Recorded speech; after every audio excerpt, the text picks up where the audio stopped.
নতুন আরেকটি ভিডিওতে আপনাদের স্বাগত জানাচ্ছি। আজকে আমরা পার্থক্য খোঁজার চেষ্টা করব ডেঙ্গু, চিকনগুনিয়া ও জিকা ভাইরাস দ্বারা আক্রান্ত জ্বর এর লক্ষণ এবং এর তীব্রতা কতটুকু। আমরা প্রথমেই যদি আলোচনা করি ডেঙ্গু ভাইরাস, এই ভাইরাসটা অ্যাডিস ইজিপ্টি নামক একটি প্রজাতির মশা বা দুইটি প্রজাতির মশার মাধ্যমে ছড়ায়।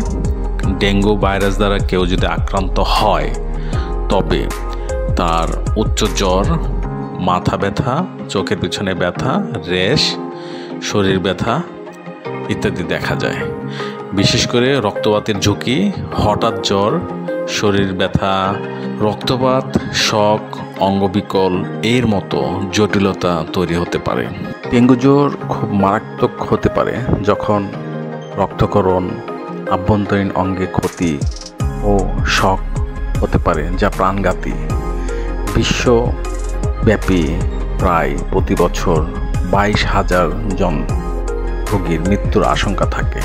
আমরা যদি চিকনগুনিয়া দিকে লক্ষ্য করি, প্রজাতির মশা দ্বারা ভাইরাসও আক্রান্ত হয়। এই ভাইরাস আক্রান্ত রোগীর প্রচণ্ড জ্বর, প্রচণ্ড জয়েন্ট ব্যথা, অনেকে গাঁট ব্যথা বলে থাকেন, শরীরে রেশ দেখা দিতে পারে, মাথা ব্যথা, ক্লান্তি, জ্বরের সাথে তীব্র জয়েন্ট ব্যথা উল্লেখযোগ্য এবং কিছু কিছু ক্ষেত্রে ছোট ছোট ফুসকুড়ি দেখা যায়। জ্বরের তীব্রতা সাধারণত মারাত্মক নয়, কিন্তু দীর্ঘস্থায়ী জয়েন্ট পেইন হয়ে থাকে এবং দীর্ঘমেয়াদী জয়েন্টের সমস্যাও দেখা দিতে পারে। চিকনগুনিয়া ভাইরাসে আক্রান্ত রোগীদের ক্ষেত্রেও নির্দিষ্ট কোনো মেডিসিন নেই, এখানেও সাপোর্টিভ কেয়ার দেওয়া হয় এবং এই ভাইরাসের কোনো ভ্যাকসিন কোথাও নেই। বাংলাদেশে মাঝে মাঝে এর প্রাদুর্ভাব দেখা যায়।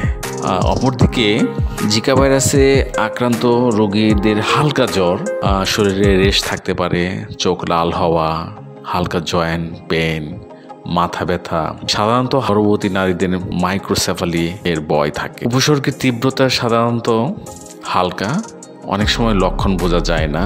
জটিলতার ক্ষেত্রে দেখা যাচ্ছে গর্ভবতী নারী শিশুর জন্মগত ত্রুটি যথা মাইক্রোসেফালি, বিরল ক্ষেত্রে স্নায়বিক সমস্যাও হতে পারে। এই ভাইরাসের ক্ষেত্রেও নির্দিষ্ট কোনো মেডিসিন নেই, সাপোর্টিভ কেয়ার দিয়ে চিকিৎসা চালিয়ে যেতে হয় এবং এই ভাইরাসেরও কোনো ভ্যাকসিন এখন পর্যন্ত আবিষ্কৃত হয়নি। বাংলাদেশে খুব কম বিরল, তবে ঝুঁকি রয়েছে। ডেঙ্গুর মতো আকস্মিক উচ্চ জ্বর শুরু হয়। চিকনগুনিয়ার সবচেয়ে বৈশিষ্ট্যপূর্ণ লক্ষণ হলো এক বা একাধিক জয়েন্টে তীব্র ব্যথা, যা এতটাই মারাত্মক হতে পারে যে রোগী প্রায়শই হাঁটাচলা করতে পারে না। এটি সাধারণত হাত, পা, হাঁটু ও গোড়ালির জয়েন্টগুলিকে প্রভাবিত করে। বাংলাদেশে 2023 সালে ডেঙ্গু আক্রান্ত হয়ে 1,705 জনের মৃত্যু হয়েছে। 2023-25 এর মধ্যে ডেঙ্গু পরিস্থিতি তীব্রভাবে খারাপ হয়েছে। বিশেষ করে 2023 সালে ভয়াবহ ঘটনা এবং 2025 সালে আরও কঠিন প্রেক্ষাপট দেখা যাচ্ছে। ডেঙ্গু রোগের সঠিক চিকিৎসা না হলে গুরুতর ডেঙ্গুর মৃত্যুর হার 20% পর্যন্ত হতে পারে। সময়মতো রোগ নির্ণয় এবং সহায়তা প্রদান এই হারকে 1%-এর নিচে নামিয়ে আনতে 2025 সালের আগস্ট পর্যন্ত 101 জনের মৃত্যুর খবর পাওয়া যাচ্ছে। চিকিৎসার ক্ষেত্রে দেখা যাচ্ছে ডেঙ্গু এর জন্য নির্দিষ্ট কোনো ঔষধ নেই, সাপোর্টিভ কেয়ার চিকিৎসা দেওয়া হয়। এই ভাইরাসের ভ্যাকসিন কিছু দেশে আছে, তবে সীমিত। বাংলাদেশে প্রতি বছর ব্যাপকভাবে দেখা যায় এই ডেঙ্গু। জিকা জ্বরের লক্ষণ সাধারণত অন্যান্য ভাইরাসের তুলনায় কম তীব্র। ত্বকে লালচে ফুসকুড়ির মতো রেশ থাকতে পারে, জয়েন্ট ব্যথা হালকা থেকে মাঝারি জয়েন্ট ব্যথা হয়, চোখ লাল হওয়া বা প্রদাহ হতে পারে। অন্যান্য সাধারণ লক্ষণ পেশি ব্যথা ও মাথা ব্যথা।